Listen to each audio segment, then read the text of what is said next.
And well, let's come back to you and excess mortality a bit more on this.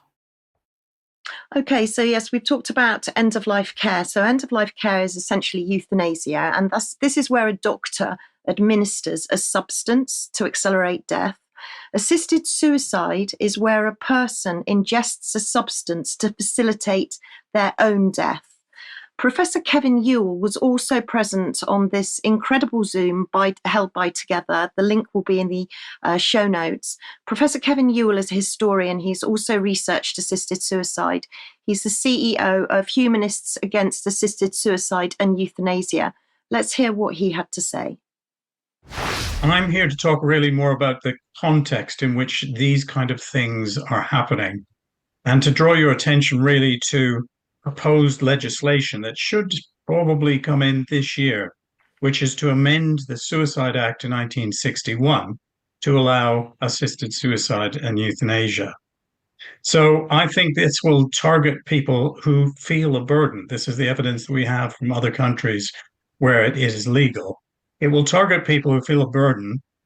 Feeling a burden is a more important reason than pain in every survey that asks why in areas where it is legal, it takes place. So where it's been in place some time, proposals have inevitably emerged to allow euthanasia for all those over the age of 75 who are, quote, tired of life. And that is the Netherlands. It originally in 2011, I believe it had 115,000 signatures behind it, that proposal. It has come up in the Netherlands twice since then. It has not been successful.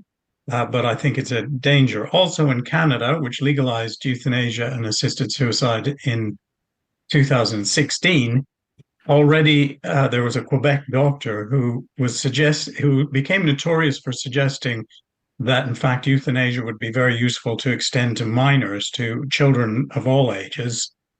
But he also, in the same discussion, said that people who are elderly should have access to euthanasia.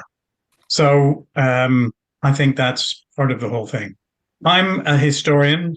Part of the campaign for euthanasia, historically, it first emerged in 1870, no sooner, no later. That's, we can be fairly exact. Unlike most historical points, it's exactly when it came up. And part of the campaign has always been compassion. There's no question that compassion comes into it. But it has always been coupled with social utility. And this is the problem. Serious proposals for euthanasia were part of the eugenics movement. They aimed to streamline society by getting rid of those whose lives were inconvenient to themselves, but also to others, to society more broadly. So those motivations continue today.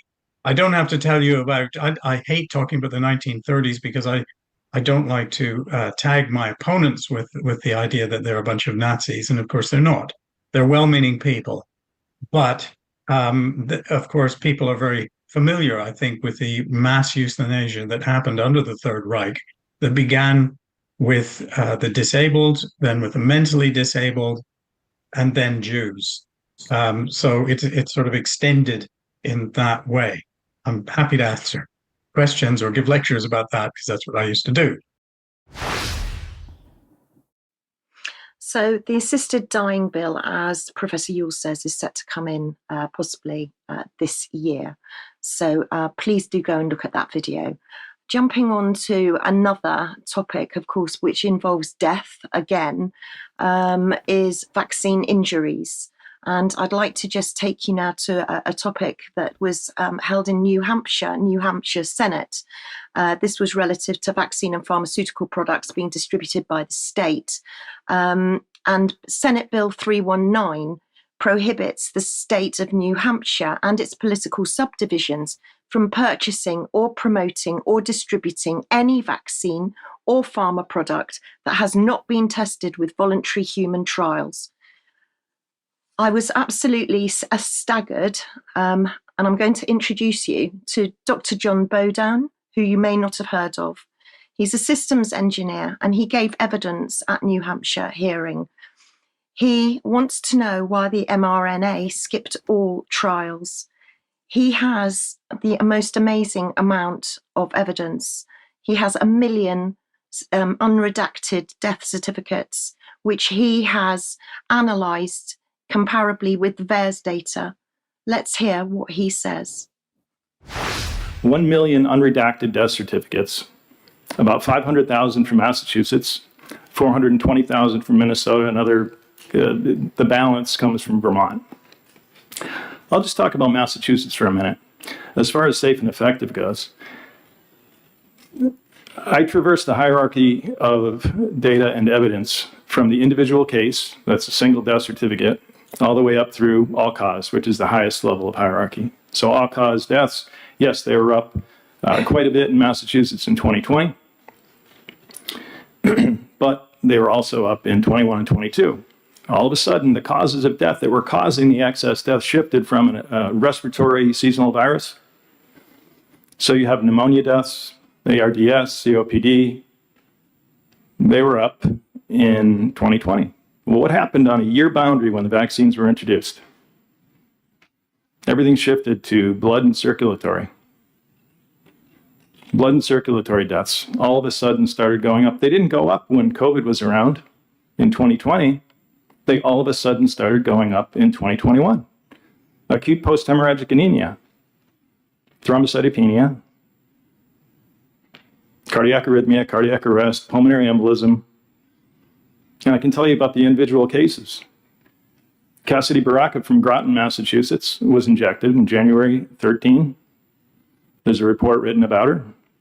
She reacted in 5 minutes, vomited for 8 to 10 hours. Cassidy died on January 18, 4.5 days later. You know what it says on her death certificate from Massachusetts? Complications of coronavirus 19 viral infection, with no mention of the vaccine. Those are multiple federal felonies that the medical examiner, Stephen Schwartz, committed on her death certificate. A couple of days ago, it was referred to the Attorney General of Massachusetts for criminal investigation. That's just one. That's just one. The death industry is alive and well. Yes, indeed. Debbie, we're going to do something about that.